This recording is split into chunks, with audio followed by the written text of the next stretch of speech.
Alléluia, alléluia. Bonjour, bonsoir, fidèles auditeurs, monde entier. Vous êtes encore sur votre chaîne d'exhortation YouTube Exode TV et c'est encore moi, votre serviteur Placide Roberto Ekata.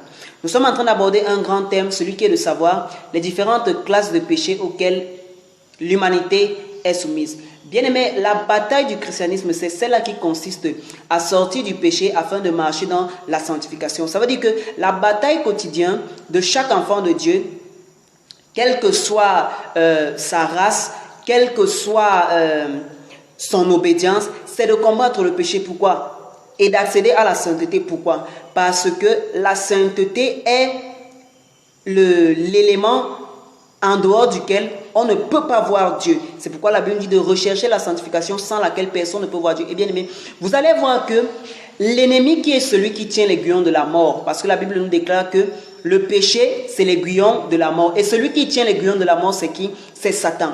Satan s'organise jour et nuit. Il a un gouvernement structuré qui travaille d'arrache-pied afin que les hommes puissent aller en enfer. Et nous étions déjà en train de déceler ces trois classes de péché, ces trois portes d'entrée des démons à laquelle les hommes sont soumis par la puissance du malin. Nous avons notamment parlé de la classe du péché de la chair, le moi. Nous avons parlé de la classe du péché qui est causée par notre entourage, les mauvaises compagnies. Et nous sommes en train de continuer cet enseignement où nous allons aborder la classe de péché qui est orchestrée par les gouvernements sataniques qui est caché dans les puissances célestes. Oui, bien-aimés, vous m'avez bien entendu. Il y a un gouvernement dans le monde céleste, bien-aimé, qui travaille pour que les enfants de Dieu puissent vivre dans le péché. C'est pourquoi toi, tu es un chrétien, tu n'as pas une vie de prière, bien-aimé. Je ne sais pas ce qui va advenir de toi. Il faut constamment se prémunir parce que Satan dans le monde des ténèbres travaille ardemment pour que les gens puissent être dans les péchés. C'est pourquoi des gens n'ont pas besoin de demander. On n'a pas besoin d'accéder à une école afin d'apprendre à pécher. Tu n'as pas besoin de faire un séminaire. Tu n'as pas besoin de faire des cours pour connaître comment on pêche, bien-aimé. Satan travaille jour et nuit de telle en sorte que même nos enfants qui naissent, bien-aimés, ils sont déjà entraînés dans le péché. Et vous allez voir que même si vous allez dans des petits-enfants peuvent vous raconter des choses qui sont plus terribles. Et donc, avant de commencer cette édition, bien-aimés, nous allons prier le Seigneur. Nous allons recommander ces instants au Seigneur. Là où vous êtes bien-aimés, accompagnés dans ce moment de prière. Tendre Père Céleste, merci encore pour cette grande occasion que tu nous accordes encore. Père, tu connais les auditeurs qui sont en train de nous regarder de partout dans le monde entier. Papa, bénis-les encore, Seigneur. Et que cet enseignement soit encore édifiant pour le corps de Christ. Dans le nom précieux de Jésus-Christ, nous avons ainsi prié. Amen. Bien-aimés, nous sommes en train de parler de la troisième classe de péché auquel l'humanité est soumise. Cette catégorie de péché est directement orchestrée par l'ennemi. Cela ne relève pas de notre nature adamique, cela ne relève pas de notre entourage, mais cela relève directement des puissances sataniques qui travaillent dans les lieux célestes. Et c'est pourquoi nous allons lire dans le livre de Éphésiens chapitre 6, avant d'entamer. Éphésiens chapitre 6, verset 12, je lis au nom de Jésus. En effet, ce n'est pas contre l'homme que nous avons à lutter, mais contre les puissances, contre les autorités, contre les souverains de ce monde de ténèbres, contre les esprits du mal dans les lieux célestes. Bien-aimés, voilà ici, l'apôtre Paul est en train de révéler quelque chose de très profond. Et je le dis, comme j'ai toujours eu l'habitude de le dire, la Bible est un livre prophétique, bien-aimé. Si tu prends la Bible comme un livre d'histoire, automatiquement, cela n'aura aucune valeur pour toi. La Bible doit être prise constamment dans un sens prophétique. Pourquoi? Parce qu'elle a de grandes paroles de discernement. Et Paul est en train de nous révéler ici un gouvernement qui se cache dans les lieux célestes, qui est en train d'œuvrer pour la chute des hommes. Et c'est pourquoi il va dire en effet, ce n'est pas contre l'homme que nous avons à lutter, mais contre les puissances, contre les autorités, contre les souverains de ce monde des ténèbres, contre les esprits du mal dans les lieux célestes.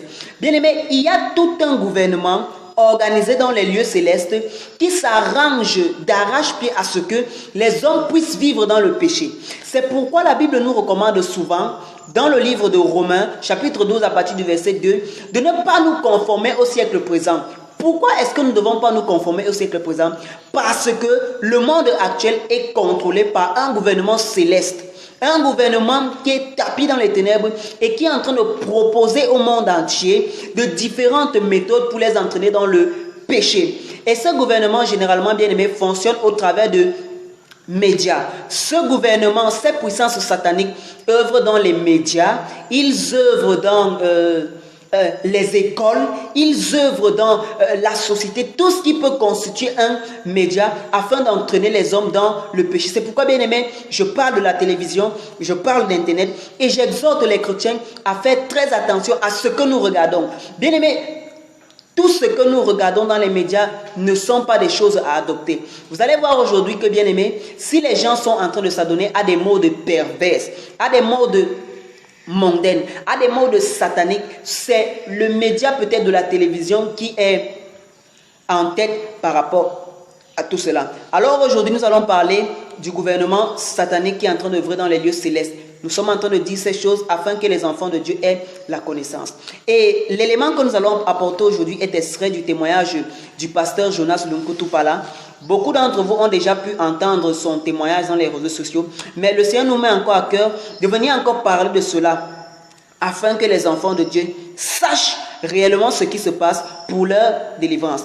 Bien aimé, il est extrait du témoignage du frère Jonas que chaque jour de la semaine est attribué à un démon. C'est pourquoi vous allez voir que du lundi à dimanche, il y a un démon spécifique qui travaille. Et ce démon a un but précis à atteindre dans la vie des êtres humains.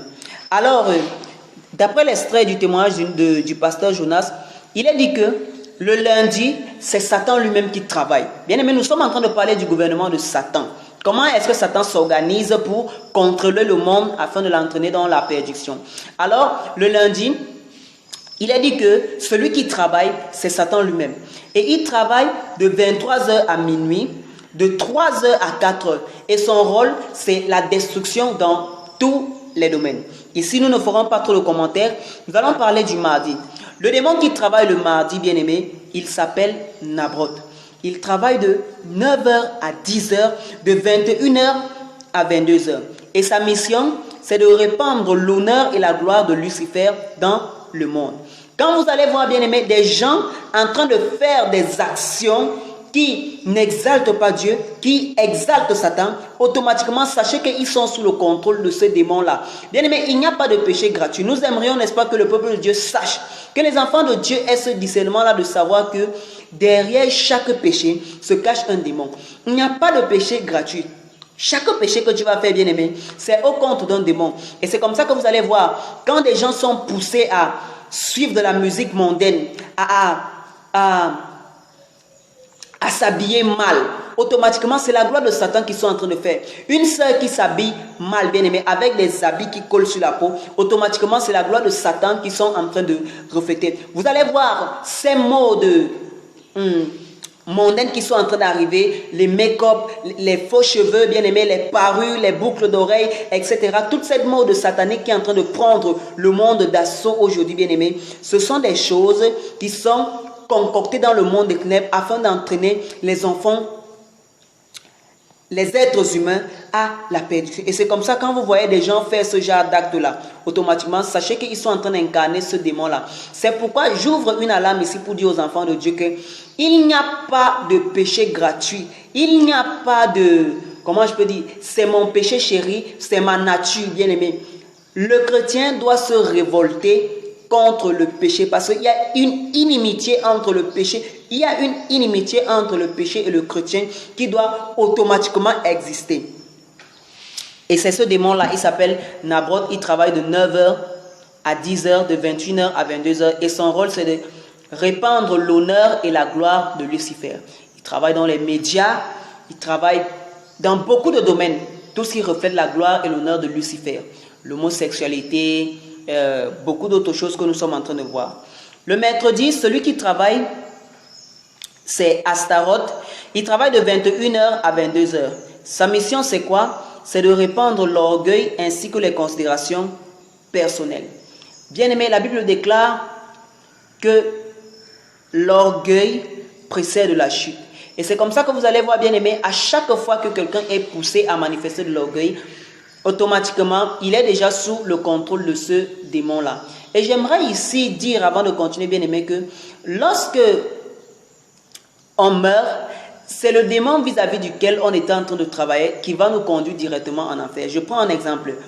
Si le péché dans lequel on excellait, c'était peut-être la prostitution, automatiquement, bien aimé, quand tu meurs, c'est ce démon-là qui va t'entraîner en enfer. C'est pourquoi je vais éveiller l'attention du monde entier ici vis-à-vis de ce qui est du péché.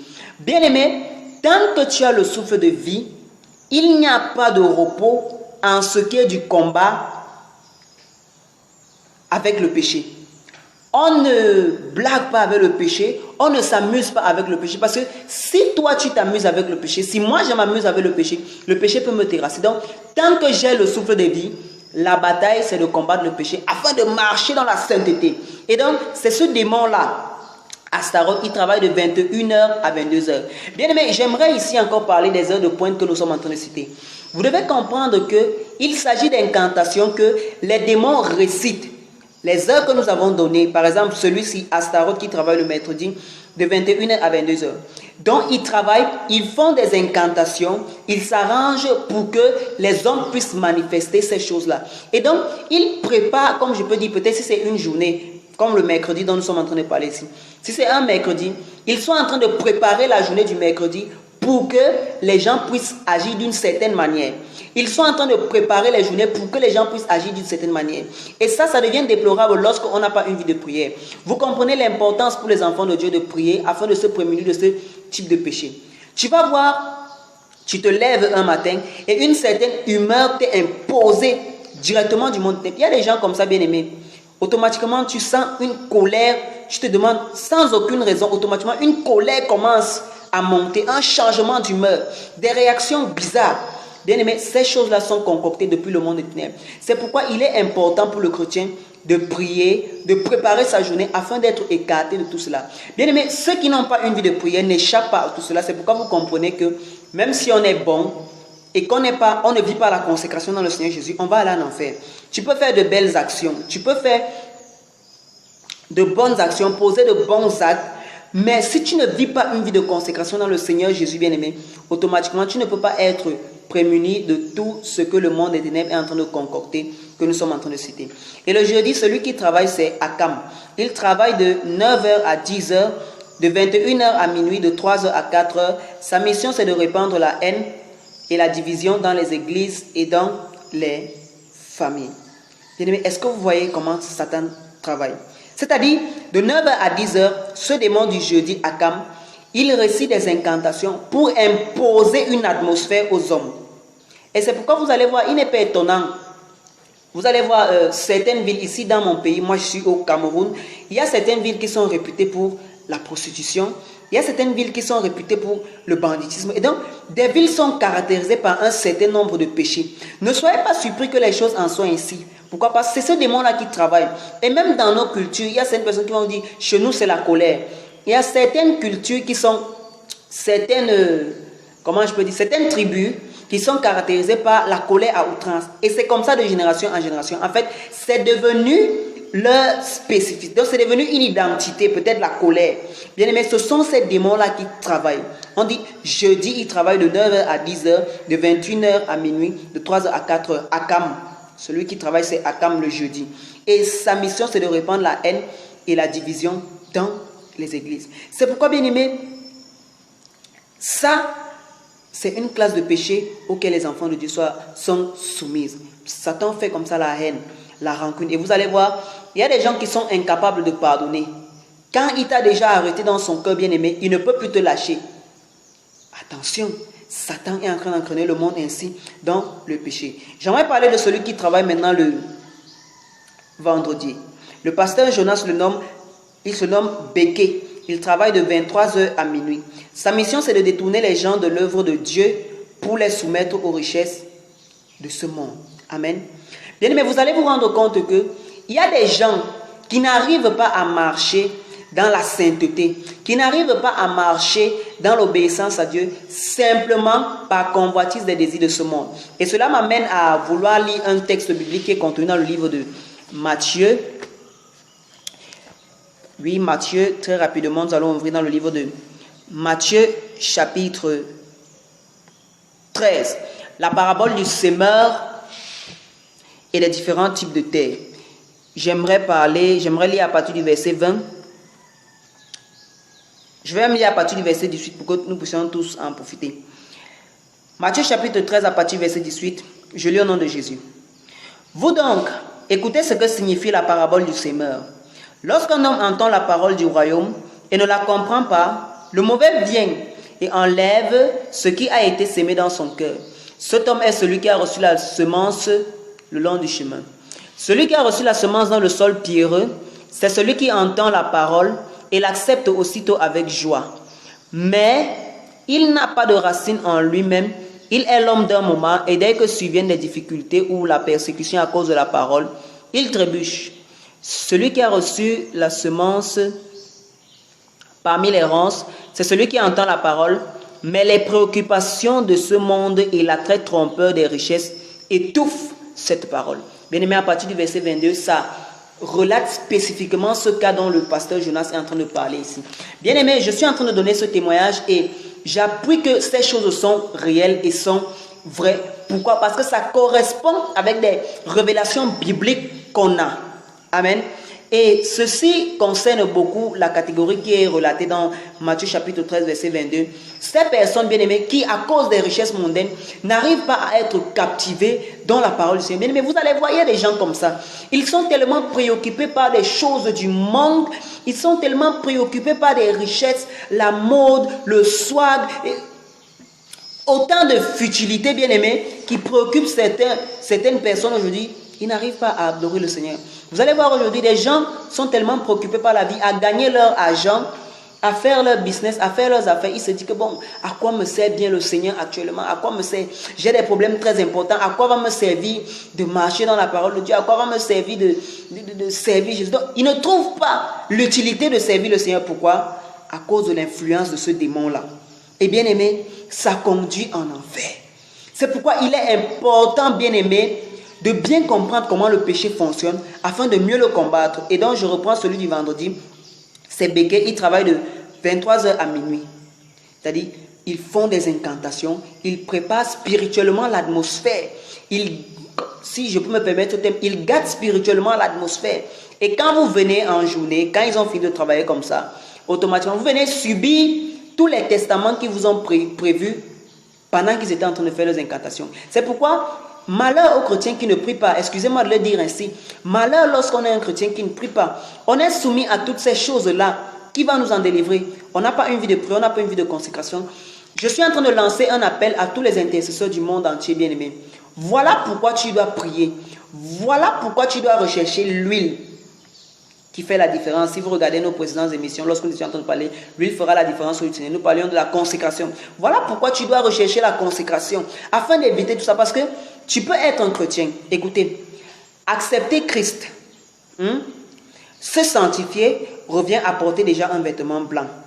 Mais la sanctification à elle seule ne suffit pas pour qu'elle soit conservée. C'est vrai, c'est la sanctification qui va nous permettre d'accéder au royaume des cieux, la sanctification sans laquelle personne ne peut voir Dieu. Et je parle de sanctification intérieure et extérieure, sans laquelle personne ne peut voir Dieu.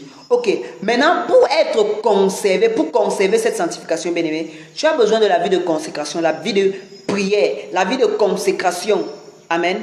La vie de consécration, la vie de prière, la vie de méditation, et c'est tout cet ensemble, n'est-ce pas, qui commence à constituer la flamme de feu tout autour du chrétien afin de protéger sa sainteté. Donc, nous sommes en train de parler ici de protéger la sainteté. Si tu dis que non, je suis seulement saint, mais je n'ai pas de consécration, bien aimé, tu es soumis à cette catégorie de péché. Et c'est comme ça que beaucoup de chrétiens ont regardé par ignorance de ces choses. Nous en venons au samedi. Celui qui travaille le samedi, c'est Nabam. Il travaille de 23h à minuit. Son rôle, c'est de pousser les humains jusqu'aux conséquences fâcheuses de leurs actes. Amen. Pousser les humains jusqu'aux conséquences fâcheuses de leurs actes. Et ici, vous voyez, il y a une catégorie de personnes, lorsqu'on les parle d'abandonner quelque chose, ils refusent. Et c'est quand les conséquences de cela arrivent que les personnes deviennent conscientes que, donc, C'est à base des conséquences que la personne commence à ouvrir les yeux par rapport à ce dont on lui reprochait. Et ça, c'est ce démon-là qui est à l'origine de cela. Nabam, il travaille de 23h à minuit. Et le dimanche, celui qui travaille, c'est Achiel, le démon de la pauvreté. Il travaille de 12h à 1h. Et son rôle, c'est de pousser les gens à ne pas offrir. Ici, j'aimerais parler du sacrifice, de tout ce qu'on donne à Dieu. Quand on parle d'offrir, c'est d'offrir à Dieu. Quel que soit ce que tu peux faire pour Dieu, c'est-à-dire peut-être ça peut être des offrandes, ça peut être des dîmes, ça peut être même encore une quelconque dévotion que tu peux donner dans le service de Dieu. Et donc, il y a ce démon-là qui pousse les gens à ne pas offrir à Dieu. Et bien, vous savez, l'une des conséquences qui arrive majoritairement lorsqu'on n'offre pas à Dieu, c'est la pauvreté. Satan sait qu'au moyen de la pauvreté, bien-aimé, il te sera impossible d'adorer le Seigneur. Et dans notre pays, on dit souvent, un ventre affamé n'a point d'oreille. Lorsque la pauvreté va t'accabler, Satan sait qu'il te sera impossible d'adorer le Seigneur. Et c'est donc là, sachant que le secret de la bénédiction, de la providence divine, c'est le donner. Lorsqu'on offre à Dieu, c'est là où on reçoit la providence divine. Satan va donc empêcher tout cela. Et donc, bien aimé, vous avez vu ici, nous avons vu ici avec vous, comment ce gouvernement qui travaille dans les lieux célestes est organisé chaque jour de la semaine. C'est pourquoi ne soyons pas surpris de voir des filles qui de plus en plus s'habillent dans la nudité. Si nous ne faisons pas attention, c'est pourquoi l'église doit sortir du monde. C'est pourquoi vous allez voir des gens s'adonner dans des choses telles que les maquillages, les parures et tout le reste, les faux cheveux, etc. Ces modes-là, bien aimés, ce sont des choses sataniques dont l'église doit se prémunir. En tant qu'enfant de Dieu, quelle est l'importance de cet enseignement? C'est pour que les enfants de Dieu puissent avoir leur délivrance. Sachant déjà ceci, bien aimé, tu dois savoir de quoi te prémunir. Tu dois travailler dans la prière afin que le Seigneur discipline ta chair. Première intention de prière. Deuxième intention de prière, que le Seigneur discipline, lui-même il choisisse tes compagnies. Troisième intention de prière, que le Seigneur te donne de ne pas te conformer au siècle présent et qu'il te donne l'esprit de discernement. Telle était l'exhortation bien-aimée que nous avons prévue pour vous. N'oubliez pas de vous abonner et si vous avez été béni, de partager. À bientôt pour une nouvelle émission. Shalom, shalom, shalom.